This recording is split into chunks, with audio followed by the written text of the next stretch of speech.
As the war in the Middle East enters a new dangerous phase, the EU held its first ever EU Gulf Cooperation Council. For Europe Conversation, I catch up with Secretary General of the Gulf Cooperation Council, Jassim Al-Boudawi, and I talk to him about the agenda, trade, global security and renewed efforts for a two-state solution. Your Excellency, thank you very much for joining us on the Europe Conversation. You're here for the first ever EU Gulf Cooperation Summit. Lots of things on the agenda, security, global warming and so on.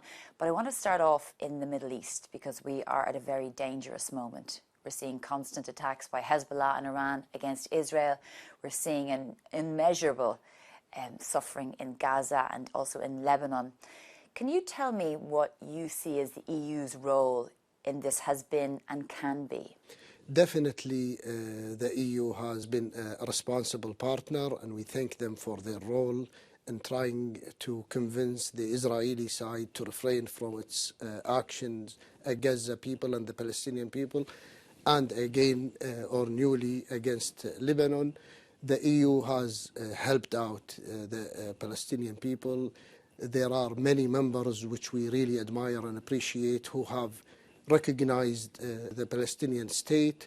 We hope that the EU members, all of them, the 27, do work toward recognizing Palestine. This would really help. And has the EU had any success in speaking to Israel? And a lot of people would also point to the fact that the EU is heavily divided on this issue. Has anybody in the international community had any success in convincing the Israeli government to refrain from this action? Unfortunately, no. The Israeli government continues its policy, continues its military action against civilians in Palestine and Lebanon. They continue this attack. The International Court of Justice called them to stop. The UN called them to stop. The Security Council called them to stop. Every single country in the world has asked Israel to stop. They have not done it. We cannot put that pressure on any group of people or group of countries or a country. And then do you appreciate that some member states are selling arms to Israel? Member states of EU? Well, we hope that not only the EU. Again, we don't want to single out a group of countries. It is a comprehensive thing. Selling arms to Israel at this moment is a dangerous thing. They are dealing with this issue with a revenge-oriented mind. We heard it from Mr. Joseph Borrell. He used this terminology. Revenge does not take you to anywhere. You need to stop. You need to find a peaceful solution, two-state solution, an Israeli state and a Palestinian state living side by side. This is what the whole world is asking for. This is what we are asking for. Can you tell me where you see Iran's role in all of this? Supporting Hezbollah, sending rockets into Israel, supporting Hamas?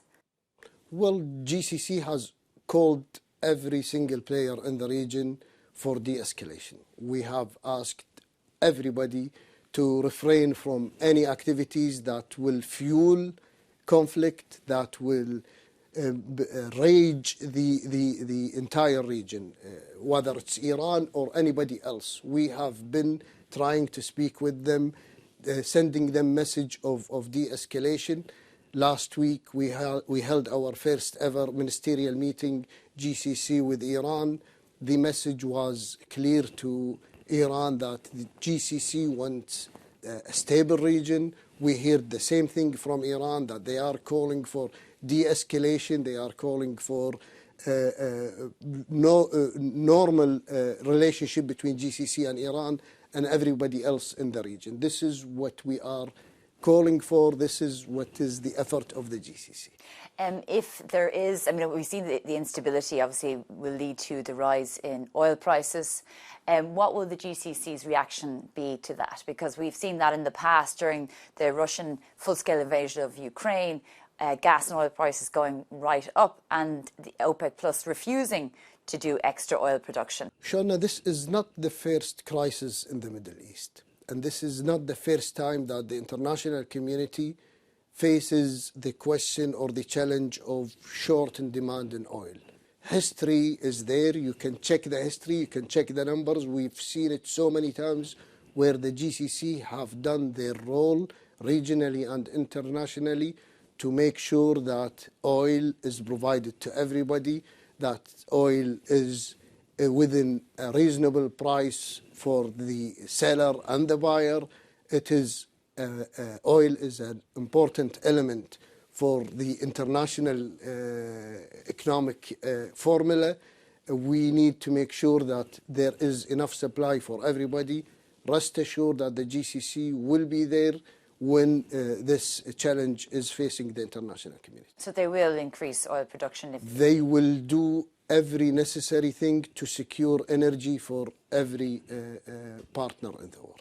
One of the requests from EU member states throughout the Gulf Summit was for greater recognition and appreciation from Gulf countries regarding the role of Russia as a global security threat, but also in particular, obviously, a threat to the security of Europe, because we haven't really seen that so far. Do you see Russia as a security threat to the world, and do you recognise its threat to Europe, given of its full-scale invasion of Ukraine? Shona, the Gulf Cooperation Council member states believe in dialogue, believe in diplomacy, believe in continual engagement. And that's why we have a perfect relationship with every single partner in the world, whether it's Russia, China, the United States, the EU, Latin America, Africa, Asia. We are standing in the middle, having the same distance with everybody, and we are engaged in a dialogue with everybody. And this is the message we send to everybody, is we should refrain from using force and use dialogue, diplomacy as our tool in discussion. Nobody should use any kind of force. I am personally from Kuwait, and I know what is the use of force mean. My country was gone in few hours when Saddam invaded Kuwait in the 90s. But do you recognise Russia as a security threat, given that they're bombing children's cancer hospitals in Kyiv, and dialogue hasn't worked because it didn't work to prevent Putin from invading Ukraine? Well, there is a Security Council, there is a United Nations where we all can go. It is our court. This is where you need to address these kind of questions. You go to your General Assembly in the United Nations, you go to the Security Council and address it, Shona. Nobody, again, should be singled out on certain issue or certain file. It has to be a comprehensive effort, international comprehensive effort that deals with these kind of questions. What would you like to see in relation to trade? And if there were clauses in trade agreements in relation to human rights and gender equality, would that be a problem?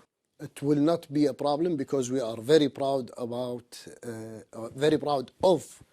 human rights record.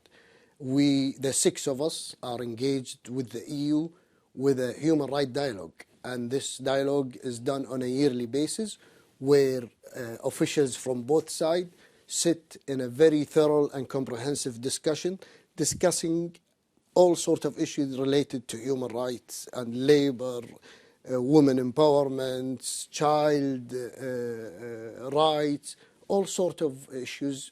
You can also check with your European colleagues on the wonderful outcome that comes out of these dialogues.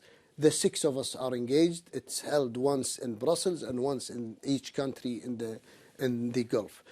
Also, there is another path where human rights is discussed, which is Geneva, where each country is reviewed every 5 years, and not only EU GCC, but the whole international community reviews each country and reviews its file every 5 years. We are very proud, we are very honored of what we have achieved in meeting the international community demands on and requirement on human rights. Our record is wonderful, and we are extremely proud of it. I mean, a lot of people would argue with that, and they say that the record is far from wonderful and doesn't meet the international standards when it comes to basic human rights, whether you're talking about Saudi Arabia and people being arrested for tweeting the executions that take place frequently in Saudi Arabia. In Qatar, there was a heavy focus on migrant workers and the rights being taken away, tortured, and so on. You know, I think people would argue that really those standards fall far below international requirements. I don't know, when you say people, what do you mean by people? Human rights experts, and then if you just look at the reports, the reporting from those countries themselves. I would also challenge these kind of reports, because I don't know who's doing them or... Well, Human Rights Watch, Amnesty International, the journalists themselves. I'm talking about the human rights dialogue that I'm having with the EU and the review that I have every 5 years in Geneva. I don't know who gave these organizations the right or the privilege to set the bar for the whole international community with human rights. It's a dialogue. Again, we talk about dialogue. You don't point your finger at anybody. You need to respect everybody's laws, everybody's culture, everybody's religion, and we are being reviewed again every 5 years in Geneva. When somebody comes and says, okay, this is my standard for human rights, you have to meet them, otherwise I will write a report about you, criticizing you. You can write whatever report that you will write. I am a member of the international community. I will respect the international community's demand. I will continue my engagement with the demand. And pointing out the Gulf has become very ridiculous, really. I mean, we keep justifying ourselves for those. I don't really know how far they want to go. Okay, well, Your Excellency Jassim Al-Badawi, thank you very much for joining us on the Europe Conversation. Thank you, Shauna. Thank you so much.